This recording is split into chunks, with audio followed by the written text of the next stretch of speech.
I can say without any fear that we have seen about the police more than any other government.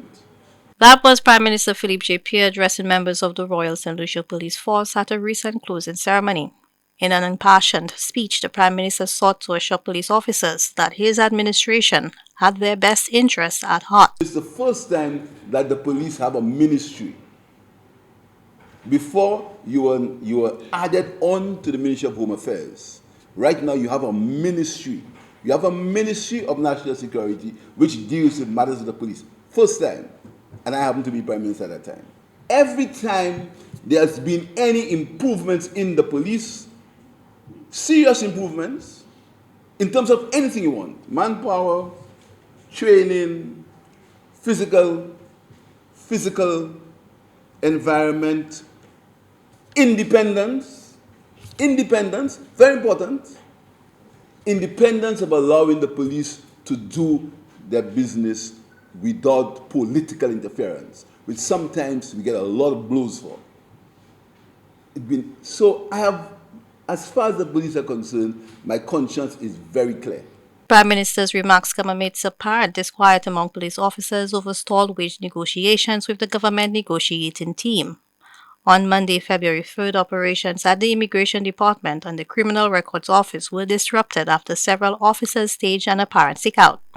The Prime Minister, in response, reiterated that he has no intention of being at variance with the police. He emphasized that the government can only provide what is within its fiscal limitations, too. I want to congratulate all of you who took part in that course. I want to tell you, there's a lot of noise about it, a lot of noise. And particularly now, there's going to be more noise. Very soon, it's going to be a time for noise. It's a noisy time. So you're going to hear a lot more noise. But my job is to remain focused, to do what I have to do it right, and to do it within the confines of my conscience.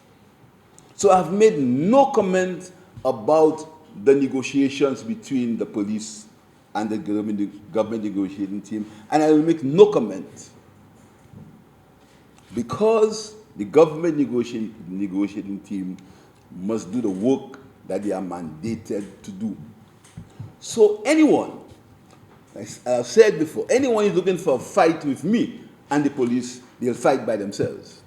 While reminding police officers that their primary responsibility is to uphold the law, Prime Minister Pierre urged them to remain impartial and to not cater to the feelings or agendas of politicians. Some of them are coached not to perform at the maximum output, believing that it'll affect me.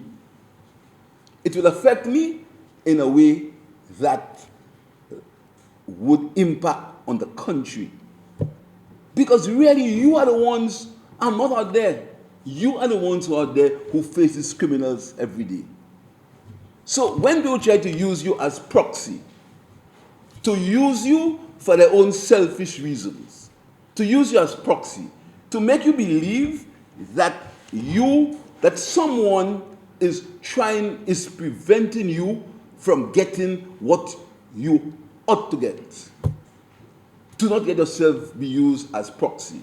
The Prime Minister revealed that the recently concluded Special Tactical Intervention Training course is part of several initiatives the government had planned to enhance the Royal St. Lucia Police Force. During the closing ceremony, he also promised that improvements would be made at all police stations and that bulletproof vests would be procured for each officer once wage negotiations were settled. Despite limited resources, the Prime Minister says he is committed to doing everything reasonable to support the police in fulfilling their duties. And again, I ask you to look at the facts. Look at what has happened. Look at what will happen. And you judge for yourself who has the interest of the police in St. Lucia at heart. For the DBS News World, Zaid Romulus reported.